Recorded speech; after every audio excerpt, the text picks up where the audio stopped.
मेरा एक सवाल है और काफी लोगों का भी यही सवाल है कि आइडियोलॉजी क्या है इन लोगों की, और आने वाले समय में भारतवर्ष को लेकर के इन लोगों का प्लान क्या है, ब्लूप्रिंट क्या है। देखिए, भारत के ऊपर तो बहुत सालों से निगाहें जो पड़ोसी मुल्क हैं उनकी भी खराब है। और जो उनके एजेंट हैं और यहाँ पर जो लोग मुसलमान हैं और जिनका रवैया ठीक नहीं है, तो यहाँ प्लान सिर्फ इतना है। आप देखिए, कभी भी बच्चे पैदा करने की बात आती है हम्म, कि भाई बच्चे कम हो, रोका जाए, जी। तो वहां धर्म को देखकर बात नहीं की जाती। एक जनरल हम्म, एक्ट बनाने की, कानून बनाने की बात होती है कि एक या दो बच्चे होने चाहिए। लेकिन आवाज सिर्फ मुसलमानों की तरफ से होती है।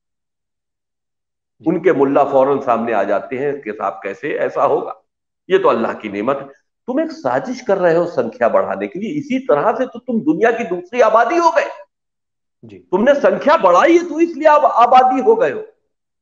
तुम जानवरों की तरह बच्चा पैदा करना चाहते हो। बच्चा चाहे भीख मांगे और बच्चा चाहे हम्म, रिक्शा चलाए, तुमको इससे मतलब नहीं है। तुम एक फौज जी। तैयार कर रहे हो कि जिस वक्त हम नारा दे दें जिहाद का, वो रिक्शा चलाने वाला, वो ठेला चलाने वाला, भीख का कटोरा लेकर भीख मांगने वाला, सब कुछ फेंक कर और जिहाद के लिए हम्म, एक मैन पावर की तरह सामने आ जाए। तुम हम्म, मैन पावर बना रहे हो। तो हिंदुस्तान में हिंदुओं को कत्ल करने की एक बहुत बड़ी साजिश है। यहां जी। पर कट्टरपंथी और जितने भी मुसलमान हैं वो इसी तरह से अपना एक एजेंडा बनाए हुए हैं। और ये एक, आप देखिएगा, मैं रहूं या ना रहूं, जी। एक बार हिंदुओं का देखिए, हमने जहां तक की अपनी स्टडी की, जी। सनातन धर्म के मानने वाले बहुत मोहब्बती और सीधे लोग हैं। हाँ जी। और ये जो दुनिया के सबसे खराब मजहब के लोग हैं, जिसको हम इस्लाम कहते हैं, मजहब नहीं है, टेररिस्ट ऑर्गेनाइजेशन, जी। जी। जी। जिसके फाउंडर मोहम्मद है, तो वो ऐसे उनका शिकार करने की कोशिश कर रहे हैं कि जैसे एक नन्हा सा खरगोश मैदान में जंगल में चल रहा हो, एक खूंखार जानवर उसकी तरफ निशाना लगाए हो कि बस हमें इसको पकड़ के खाना है। तो हम्म, वो तो बेचारा आराम से टहल रहा है, अपने खाना खा रहा है, घूम रहा है, अपना काम कर रहा है। उसी तरह से हिंदुओं का भी हाल है। वो इस देश के हम्म, लिए मोहब्बत करते हैं, अपनी आस्था में रहते हैं, अपने त्योहारों को मनाते हैं। वो किसी से बैर नहीं रखते। मुसलमानों को सेकुलर समझकर उनसे बात भी करते हैं। लेकिन जिसको भाई तुम समझते सेकुलर हैं। समझ रहे हो, वो सेकुलर जी। नहीं है। वो तुम्हारे, आप देखिए कश्मीर के अंदर जी। जिन जो कश्मीरी हिंदू कश्मीरी मुसलमानों के साथ में रहते थे, मैंने एक फिल्म बनाई है कश्मीर के ऊपर, हाँ। श्रीनगर, वो अभी आएगी, अभी उसमें थोड़ा सा वर्क जी। बाकी है। जी। तो मैंने वहां की हिस्ट्री पढ़ी है। हम्म, वो लोग जो पड़ोस की हिंदू लड़की को अपनी बेटी कहते थे, जब कश्मीर में जिहाद का ऐलान हुआ तो बेटी कहने वाले बाप ने उस हिंदू लड़की का बलात्कार किया। जी। तो आस्था जो है वो, अब आप कहां गए? तुम तो कल को कहते थे ये तो मेरी बेटी है, हम्म, बेटी कहकर अपने बुलाते थे, और जैसे ही जिहाद का ऐलान हुआ तुम उसके ऊपर रेप करने के लिए चढ़ गए। ये तुम्हारा जमीर था? एक दफे किसी को बेटी कह दिया तो वो चाहे कुछ भी हो, उसकी रक्षा जी। करना हमारा फर्ज है। बहन कह दिया तो रक्षा करना हमारा फर्ज है। जिनको जी। तुम बहन बेटियां कहते थे उनके तुमने रेप किए इस्लाम के नाम पर। ये तुम्हारा मजहब सिखाता है। तो बात सिर्फ इतनी है कि हिंदुओं का कत्लेआम करने की एक साजिश है, और वो चल रहा है, प्लान चल रहा है जरूर। अगर के और एक बात हम और खुली बात कहते हैं, देखिए, सियासत से मेरा कोई ताल्लुक, जी। लेकिन मैं ये चाहता हूं कि हिंदुस्तान या किसी भी स्टेट वो हुकूमत नहीं आनी चाहिए जिसमें मुसलमानों का वोट शामिल हो।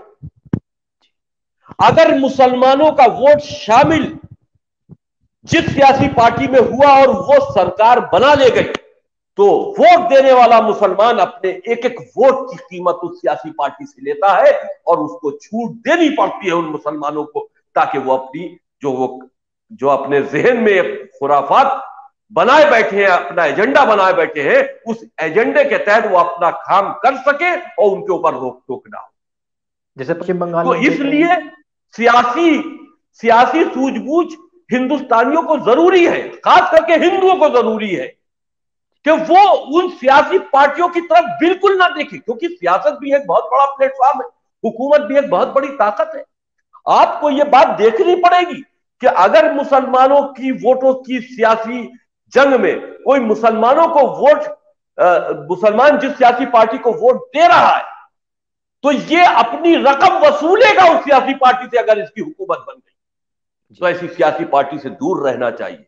हर कोने में हम लोगों को काम करना होगा, हर गोशे में काम करना होगा। अगर हिंदुस्तान में सनातन धर्म के जो भोले भाले लोग हैं उनको एक बड़े कत्लो आम से बचाना है, तो हमको हर शोबे में काम करना है।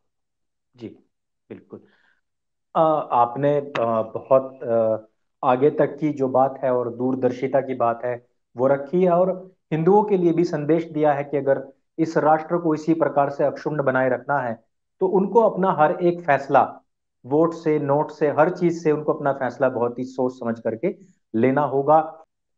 जो आजकल के जो युवा हैं, जिस प्रकार से हम देख रहे हैं कि लव जिहाद को लेकर के, हर जगह पर कब्जे को लेकर के समस्याएं पैदा हो रही हैं, आए दिन इस प्रकार की जो समस्याएं हैं जो खड़ी हो रही हैं, क्या इन सब के लिए भी इनके मस्जिदों या मदरसों में इस प्रकार का कुछ शिक्षा दी जाती है, इनको कुछ बताया जाता है, या फिर ये अपने मन से ही अनऑर्गेनाइज तरीके से इतना बड़ा कार्य कर रहे हैं?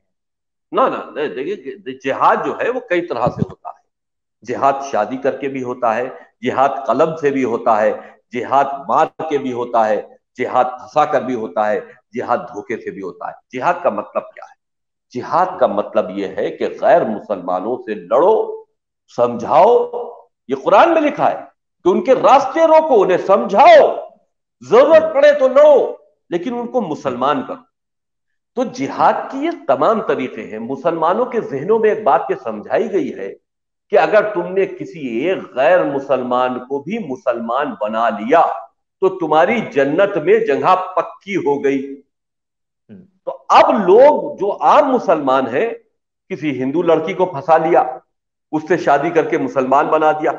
आप ये बताइए, मैंने तो नहीं देखा कि जो हिंदू लड़कियां मुसलमानों से शादियां करती हैं, ज्यादातर वो मुसलमान ही उनको क्यों होना पड़ता है? मैंने तो नहीं देखा कि कोई मुसलमान हिंदू लड़की से शादी करके हिंदू हो जाए।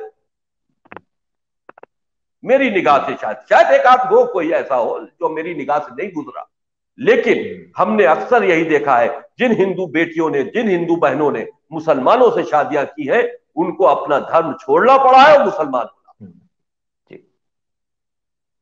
एक मिसाल दीजिए, जो हिंदू से शादी करने वाला मुसलमान अपनी फैमिली के साथ में हिंदू हो गया, सनातन धर्म में चला गया? नहीं गया।